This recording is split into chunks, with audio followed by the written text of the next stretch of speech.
చైనాకు గట్టిగా బుద్ధి చెప్పింది భారత్.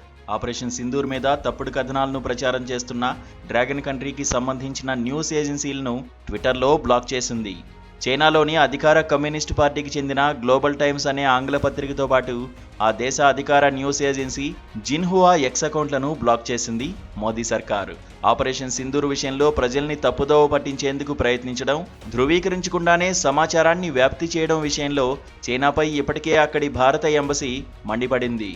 భారత సాయుధ బలగాలకు సంబంధించి తప్పుదోవ పట్టించే సమాచారాన్ని వ్యాప్తి చేస్తున్నాయన్న కారణంతో చైనా ప్రభుత్వ ఆధ్వర్యంలోని మీడియా సంస్థలకు చెందిన ఎక్స్ ఖాతాలపై భారత ప్రభుత్వం ఈ నిషేధం విధించింది.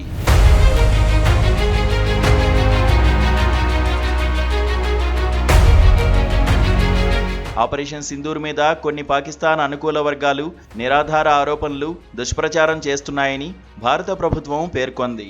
ఇలాంటి తప్పుడు సమాచారాన్ని ప్రచారం చేసే ముందు దయచేసి వాస్తవాలను ధృవీకరించుకోవాలని, వార్తా మూలాలను క్షుణ్ణంగా పరిశీలించుకోవాలని మీకు సిఫారసు చేస్తున్నామని మే 7న భారత రాయబార కార్యాలయం ఎక్స్ వేదికగా ఒక పోస్ట్లో పేర్కొంది.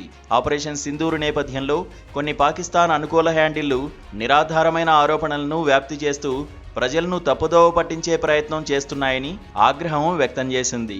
ఇలాంటి సమాచారాన్ని మీడియా సంస్థలు నిర్ధారించుకోకుండా ప్రచారం చేయడం బాధ్యతారాహిత్యం, పాత్రికేయ నైతిక విలువల ఉల్లంఘనే అవుతుందని మరో పోస్టులో స్పష్టం చేసింది. బహ్వల్పూర్ సమీపంలో భారత రాఫెల్ యుద్ధ విమానాన్ని కూల్చివేశారంటూ పాకిస్తానీ ఖాతాలు, కొన్ని మీడియా సంస్థలు చేసిన వైరల్ ఆరోపణల నేపథ్యంలో ఈ ప్రకటన వెలువడింది.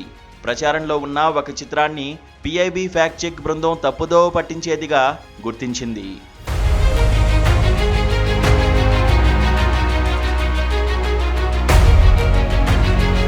ఆపరేషన్ సింధూర్పై తప్పుడు సమాచారాన్ని వ్యాప్తి చేయొద్దంటూ చైనాలోని భారత ఎంబసీ కోరినా ఏ మార్పు రాలేదు.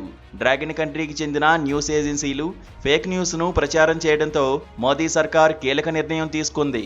చైనాకు చెందిన గ్లోబల్ టైమ్స్తో పాటు జిన్హువా న్యూస్ ఏజెన్సీని ట్విట్టర్లో బ్లాక్ చేసేసింది.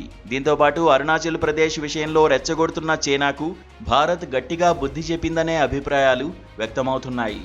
పాకిస్తాన్కు ఆయుధాలు సరఫరా చేస్తూ ఇండియాపైకి ఉసిగొలుపుతున్న డ్రాగన్ కంట్రీ అరుణాచల్ అంశంలోనూ మనల్ని ఇబ్బంది పెడుతోంది. కాబట్టి ఆ దేశంతో ఢీ అంటే ఢీ అనడమే కరెక్ట్ అని సోషల్ మీడియాలో కామెంట్స్ వస్తున్నాయి.